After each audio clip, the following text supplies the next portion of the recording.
Hello students, good morning. Today I explain about this chapter 9 biomolecules. The topic of the living state. What is the living state? Understand? सबसे पहले इस बात को समझते हैं कि लिविंग स्टेट है क्या. Understand? जैसे ये कह रहा है कि there are thousands of biomolecules. Understand? Thousands of biomolecules. Like that, metabolites are chemical compound. Understand? Present in body of living organism. Characteristic concentration. Understand? कि जितने लिविंग बॉडी होती है, अंडरस्टैंड, उसमें जो मेटाबोलाइट्स की कंडीशन जो होती है वह आपका इक्विलिब्रियम स्टेट में नहीं होती है, वो नॉन इक्विलिब्रियम स्टेट में होती है. अंडरस्टैंड? कंडीशन क्या होती है कि यदि मान लीजिए कि कोई पॉइंट, यदि ये जो है ये परफॉर्म कर रहा है बी को, बी जो है परफॉर्म कर रहा है सी को, तो ए भी तो किसी से बन रहा होगा, तो ये आपका डी जो है परफॉर्म कर रहा है ए को. अंडरस्टैंड? तो यदि आपका ए जो है बी को परफॉर्म कर रहा है तो ए जो है क्या हो गया, मेटाबोलाइट्स हो गया. बी जो है सी को परफॉर्म कर रहा है तो बी जो है मेटाबोलाइट्स हो गया. लेकिन ए जो है बी को परफॉर्म करने के बाद ए मेटाबोलाइट हुआ, तो अब ये जो है इसको बनाने वाला भी तो कोई होगा, इससे बना है, डी से परफॉर्म हुआ है, डी से जो है ए का परफॉर्म हुआ है, ए डी से जो है ए बना है. तो इस तरह की कंडीशन जो होती है कि कोई न कोई जो होता है ऑर्गेनिक कंपाउंड या कार्बन कंपाउंड किसी न किसी प्रोडक्ट को बनाने का काम करता है. कोई न कोई प्रोडक्ट बनता है, तो जिससे जो प्रोडक्ट बनता है वो ऑलरेडी क्या होता है, उसका मेटाबोलाइट्स होता है. तो वही पॉइंट यहाँ पे दे रहा है कि present in body of the living organism in characteristic concentration, कि उसमें जो है एक लिमिट कंसंट्रेशन में होगा. अंडरस्टैंड? जो भी कांस्टेंट है, कॉन्स्टिट्यूएंट है, वो एक लिविंग स्टेट में, और उसका पॉइंट जो होगा, उसका मटेरियल्स जो होगा, एक आपका लिमिट कंसंट्रेशन में होगा. कि कोई एक कार्बन कंपाउंड दूसरे को परफॉर्म कर रहा है, दूसरा कार्बन कंपाउंड किसी तीसरे को परफॉर्म कर रहा है, तो वहाँ पर जो पहला कार्बन कंपाउंड दूसरे को परफॉर्म कर रहा है तो उसका मेटाबोलाइट्स हो जाएगा. अंडरस्टैंड? मतलब ये कंडीशन क्या होती है कि कभी ये इक्विलिब्रियम स्टेट में नहीं होती. अंडरस्टैंड? दूसरी कंडीशन होता है कि जैसे मान लीजिए कि ब्लड जो होता है उसमें हर एक व्यक्ति की बॉडी के अंदर जो होता है ब्लड का अमाउंट जो होता है आपका क्या होता है, ऐसा नहीं कह सकते हैं कि जितने भी ह्यूमन हैं सबके में बॉडी के अंदर ब्लड जो होता है 5 लीटर ही होता है. ऐसी कोई बात नहीं है. किसी में 4 लीटर होगा, किसी में 5 लीटर होगा, किसी में 4.5 लीटर होगा. लेकिन 1 लीटर ब्लड में 1 लीटर ब्लड का कंसंट्रेशन देखा जाए और उसमें ग्लूकोज का कंसंट्रेशन देखा जाए, आपका जो कार्बोहाइड्रेट का कंसंट्रेशन देखा जाए, ठीक है, तो उस कंडीशन में 1 लीटर ब्लड में 4.5 टू 5.0 जो है मिली मोल पर लीटर जो है ब्लड में क्या कंडीशन होगी, ग्लूकोज का अमाउंट होगा. अंडरस्टैंड? वही दूसरी कंडीशन होती है कि hormones can be present in the nanogram, जबकि एक बॉडी के अंदर जो होता है हार्मोन्स का कंसंट्रेशन जो होता है बहुत ही माइन्यूट अमाउंट में होता है. देखिए ना, यहाँ पर जो होता है नैनोग्राम पर लीटर की बात हो रही है, और मतलब ये बहुत सूक्ष्म मात्रा, बहुत माइन्यूट क्वांटिटी है इसकी, किसकी, हार्मोन्स की. और एक जो है माइन्यूट क्वांटिटी ही आपके बॉडी को पूरा मोटिवेट करने की टेंडेंसी रखता है. अंडरस्टैंड? तो हार्मोन्स का कंसंट्रेशन जो होता है नैनोग्राम में है, और उसके बाद 1 लीटर ब्लड में जो है आपके ग्लूकोज की क्वांटिटी 4.5 टू 5.0 मिली मोल है. अंडरस्टैंड? तो इस तरह की कंडीशन जो होती है आपके ये मेटाबोलाइट्स की होती है. अंडरस्टैंड? दूसरी कंडीशन होती है कि one important fact of the biological system, कि किसी भी बायोलॉजिकल सिस्टम में ये सबसे बड़ा फैक्ट क्या है, सबसे बड़ा फैक्ट है कि उस ऑर्गेनिज्म के अंदर जो है स्टेडी स्टेट पाई जाएगी. स्टेडी स्टेट का मतलब ये होता है कि बायोमॉलिक्यूल्स और मेटाबोलाइट्स या ऑर्गेनिक कंपाउंड और carbon containing compound is not equilibrium state. Not equilibrium state मतलब steady state that is known as non equilibrium state. यदि इक्विलिब्रियम स्टेट में होती है तो वहाँ पर क्या कंडीशन आएगी, वहाँ पर वर्क डन 0 हो जाएगा, और वहाँ बॉडी आपका जो है काम नहीं कर पाएगी, कोई आपके लाइफ प्रोसेस नहीं चल पाएंगे. अंडरस्टैंड? तो स्टेडी स्टेट का मतलब क्या हो गया कि बॉडी का इक्वालिब्रियम स्टेट में न होना, मतलब ये बायोमॉलिक्यूल्स और this metabolites in not equilibrium state, understand, that is known as steady state, understand. तो characteristic by the concentration of the biomolecules, example जैसे मान लीजिएगा, अभी मैंने आपको एग्जाम्पल बताया कि हर एक व्यक्ति का जो होता है उसमें ब्लड का अमाउंट जो होता है क्या कंडीशन होती है, इक्वल नहीं होती है, बराबर चेंज होती रहती है, क्योंकि उसके फूड मटेरियल लेने में कोई वेरिएशन हो गया, सही से उसको डाइट नहीं मिल पाया, तो उसके अंदर कैसे हम कह सकते हैं कि 5 लीटर ही ब्लड होगा, अंडरस्टैंड। ये 5 लीटर ना होकर के 4 लीटर भी हो सकता है, 4.5 लीटर भी हो सकता है, इस तरह के सारे प्रॉब्लम जो होते हैं क्रिएट होते हैं इसमें, अंडरस्टैंड। अब तीसरा पॉइंट ये आपका जो है, फोर्थ पॉइंट के बाद नेक्स्ट पॉइंट की जो कंडीशन आ रही है, अब वो ये बता रहा है कि इसमें जो आपका these biomolecules one, next point, these biomolecules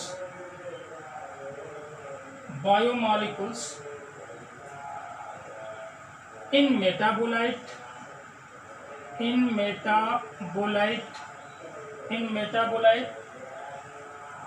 flux, understand, ये फ्लक्स मेटाबोलाइट फ्लक्स, अंडरस्टैंड, या metabolism flux, the steady state is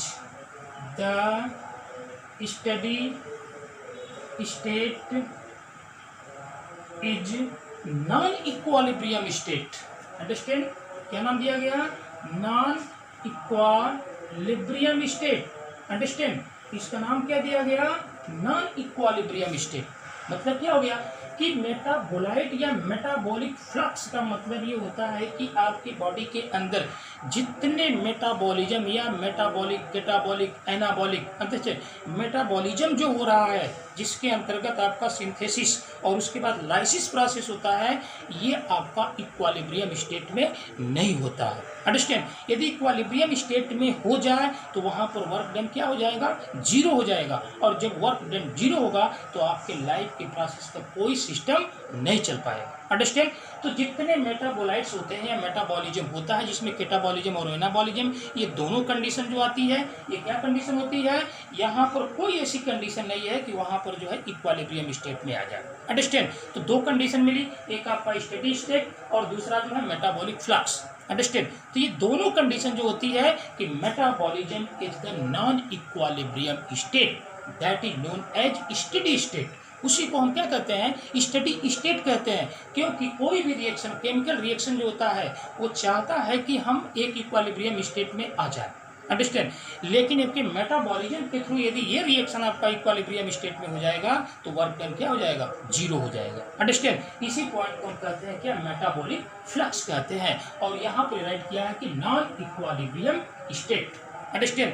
ये कभी मेटाबॉलिज्म आपका नॉन इक्वालिब्रियम स्टेट में नहीं होता है, जब भी होगा तो ये इक्वालिब्रियम ही रहेगा, अंडरस्टैंड। तो दूसरी कंडीशन होती है कि कभी इक्वालिब्रियम स्टेट में आएगा ही नहीं, अंडरस्टैंड। और जब इक्वालिब्रियम स्टेट में नहीं आएगा तो एक कॉन्टिन्यूअस रिएक्शन क्या होता रहेगा, ये चलता रहेगा, anabolism catabolism, anabolism catabolism, lysis synthesis, synthesis फिर लाइसिस होगी, ये प्रोसेस क्या होते हैं, कंटिन्यू चलते रहते हैं, इक्वालिब्रियम स्टेट में नहीं आते हैं, अंडरस्टैंड। नेक्स्ट पॉइंट क्या कंडीशन होती है आपका कि ए केमिकल रिएक्शन ऑलवेज, आप देखिए यहाँ पर ये बोल रहा है कि ये केमिकल रिएक्शन ऑलवेज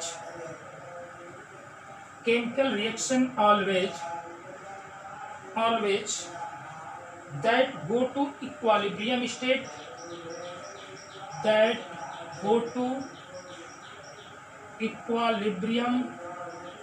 स्टेट, यदि वो इक्वालिब्रियम स्टेट में चला जाता है, but we know that,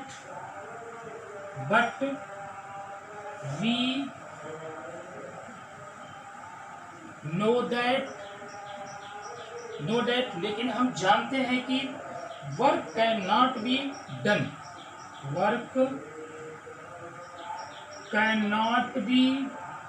done, वहां पर वर्क डन क्या हो जाएगा, जीरो हो जाएगा, यदि आपका केमिकल रिएक्शन इक्वालिब्रियम स्टेट में होता है तो, अंडरस्टैंड। तो केमिकल रिएक्शन यदि इक्वालिब्रियम स्टेट में आ जाए तो हम जानते हैं कि वहां पर वर्क डन जीरो हो जाएगा, अंडरस्टैंड। दूसरी कंडीशन ये होती है कि equilibrium and organism, equilibrium and organisms had to work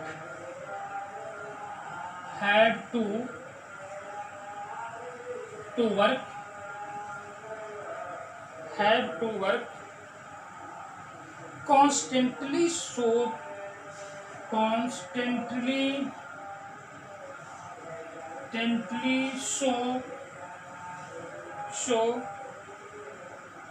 they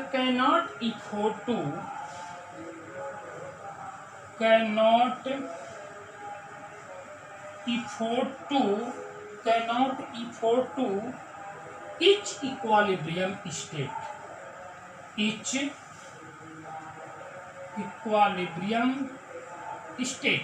condition क्या होती है कि अब यहाँ कर रहा है कि the chemical reaction always to get equilibrium state. कोई भी केमिकल रिएक्शन होगा वो कॉन्टिन्यूअस इक्विलिब्रियम स्टेट में आना चाहेगा, लेकिन जैसे ही वो इक्विलिब्रियम स्टेट में आएगा वहां पर होगा work done zero. Understand? Physics में आप पढ़ते होंगे कि जहां पर कोई भी रिएक्शन या कोई वर्क जो है जहां पर इक्विलिब्रियम स्टेट में आ जाए, कांस्टेंट हो जाए, तो वहां पर क्या कंडीशन हो जाएगी? वर्क डन जीरो हो जाएगा। न इधर का मालिक्यूल उधर जाएगा, न उधर का मालिक्यूल इधर आएगा, तो उस कंडीशन में कोई चार्जेबल नहीं होगा। तो वहां पर कंडीशन क्या होगी कि वहां पर जो होगा आपका वर्क डन जीरो हो जाएगा। ये हम लोग जानते हैं। अंडरस्टैंड? तो वहां पर जो कॉन्स्टेंटली जो होता है आपको करने, तो वहां पर कोई इफोर्ट नहीं मिलेगा, कोई एनर्जी नहीं मिलेगी, क्योंकि आपका क्या हो गया? रिएक्शन इक्विलिब्रियम स्टेट में आ गया। अंडरस्टैंड? तो इससे प्रूफ होता है कि जो हमारा बायोमॉलिक्यूल्स के थ्रू मेटाबॉलिज्म होता है, तो मेटाबॉलिज्म होता है वो नॉन इक्विलिब्रियम स्टेट में होता है, इसीलिए उसको हम स्टेडी स्टेट कहते हैं। स्टेडी स्टेट या मेटाबोलाइट फ्लक्स का नाम देते हैं। अंडरस्टैंड? तो इस तरह की कंडीशन जो होती है आपका इसमें होती है। Understand? Hence the living state, अब नेक्स्ट पॉइंट बोल रहा है hence the living state, understand, hence the living state is a non-equilibrium, understand, ये non-equilibrium, understand, क्या कंडीशन हो गई कि यहाँ पर जो है ये नॉन इक्विलिब्रियम हो गया कि आपका जो है इसका living state is a non equilibrium. Understand? Non equilibrium या इसी का नाम देते हैं स्टेडी स्टेट। अंडरस्टैंड? इसी का नाम देते हैं steady state. Able perform work, able perform work. Understand? ये आपका क्या होगा? वर्क करेगा, क्योंकि यहाँ पर इक्विलिब्रियम स्टेट या स्टेडी स्टेट नहीं हो रही है। अंडरस्टैंड? तभी कह रहा है कि all stage of human the living state is a non equilibrium और स्टेडी स्टेट। जब स्टेडी स्टेट नहीं है, इक्विलिब्रियम में नहीं है, तो वहाँ पर वर्क डन क्या होगा? पॉजिटिव होगा। और वर्क डन पॉजिटिव होगा तो हमारे सारे लाइफ प्रोसेस जो होंगे क्या होंगे? सही रूप से अपना वर्क करेंगे। अंडरस्टैंड? और जैसे ही इक्विलिब्रियम स्टेट आ गया तो वहां पर वर्क डन क्या हो जाएगा? जीरो हो जाएगा। अंडरस्टैंड? तो इस तरह की कंडीशन होती है आपके जो है बायोमॉलिक्यूल्स में। दूसरी condition, the living process,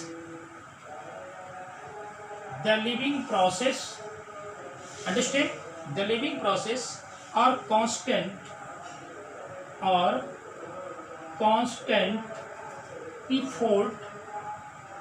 effort to prevent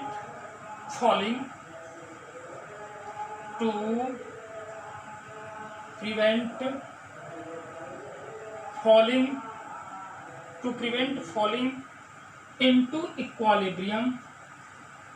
into equilibrium achieved by energy,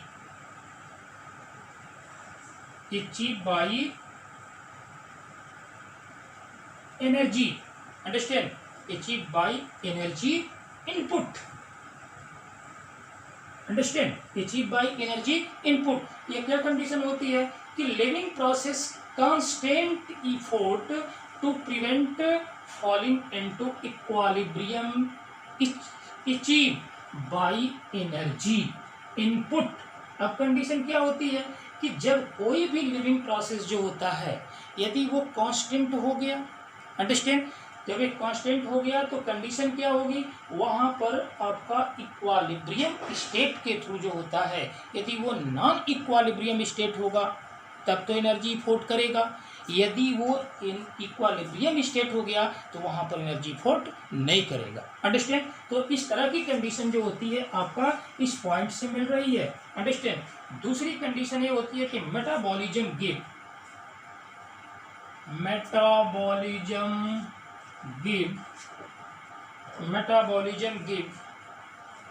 energy will metabolism give energy will give metabolism energy will give maintain living state। क्या कंडीशन होती है, मेंटेन लिविंग स्टेट। ये क्या करता है कि ये लिविंग स्टेट को मेंटेन करेगा, कौन, जब ये मेटाबॉलिज्म के थ्रू आपकी एनर्जी जो है बनेगी, अंडरस्टैंड। जब मेटाबॉलिज्म होगा तो ऑलरेडी वहां पर एक सिंथेसिस प्रोसेस होगा और दूसरी कंडीशन में लाइसिस प्रोसेस होगा।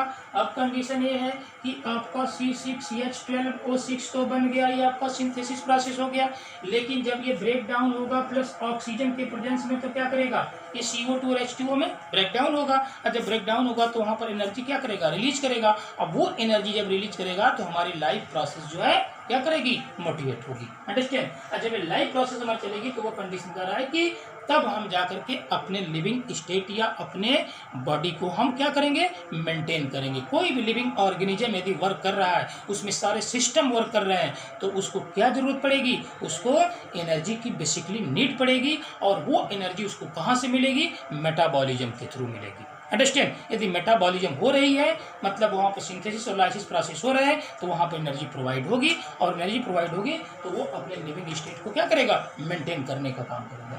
नेक्स्ट एंड लास्ट पॉइंट जो क्या होता है आपका, जो लास्ट पॉइंट इसमें दे रहा है, लास्ट पॉइंट जो बड़े इंपॉर्टेंट की बात ये कह रहा है लास्ट पॉइंट में, अंडरस्टैंड, कि metabolism and living state, metabolism and the living state, metabolism and the living state are synonymous,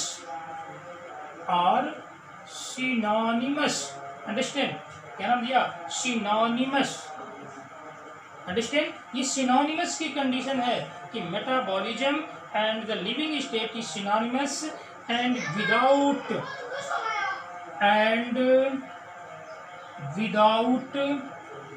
metabolism there can be no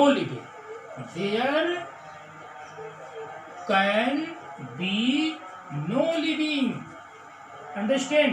यहाँ पर क्या नाम दे रहा है, there can be no living, यहाँ पर लिविंग की पॉसिबिलिटी नहीं बनेगी, अंडरस्टैंड।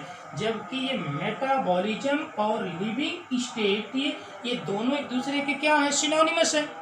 यदि लिविंग स्टेट को मेंटेन रखना है तो मेटाबॉलिज्म आपको कराना पड़ेगा, अंडरस्टैंड। यदि मेटाबॉलिज्म नहीं हो रहा है तो लिविंग स्टेट मेंटेन नहीं होगा। तो इसीलिए ये प्रूव कर रहा है कि metabolism and the living state is synonymous, understand. And without metabolism there can be no living, कि बिना मेटाबॉलिज्म का जो है कोई लिविंग प्रोसेस पॉसिबल नहीं है, क्योंकि लिविंग प्रोसेस पॉसिबल तभी होगा जब मेटाबॉलिज्म होगा, अंतरचन मेटाबॉलिज्म होगा तो वहाँ पर सिंथेसिस और लाइसिस प्रोसेस होगी, और सिंथेसिस और लाइसिस प्रोसेस के थ्रू जो होता है वहाँ एनर्जी रिलीज होगी, और वो एनर्जी जो होगी क्या होगी, वो आपके लाइफ प्रोसेस में यूज होगी, अंडरस्टैंड। लाइफ प्रोसेस में जो लाइफ प्रोसेस का मतलब जैसे रिप्रोडक्शन करना हो, उसके बाद सर्कुलेशन है, रेस्पिरेशन है, आपका डाइजेशन है, जितने लाइफ प्रोसेस की एक्टिविटियाँ हो रही, जो वर्क हो रहे हैं, ये सभी कंडीशन क्या है, इसको किसकी जरूरत पड़ेगी, एनर्जी की बेसिकली नीड पड़ेगी, अंडरस्टैंड। तो so that the living state is possible by the help of metabolism, बस यही कंडीशन है कि living state is the possible by the help of metabolism, कि जब तक मेटाबॉलिज्म नहीं होगा तब तक लिविंग स्टेट पॉसिबल नहीं होगी। अंडरस्टैंड? तो इस तरह की कंडीशन हुई, आपका टॉपिक रहा living state. Understand? Thank you students, bye.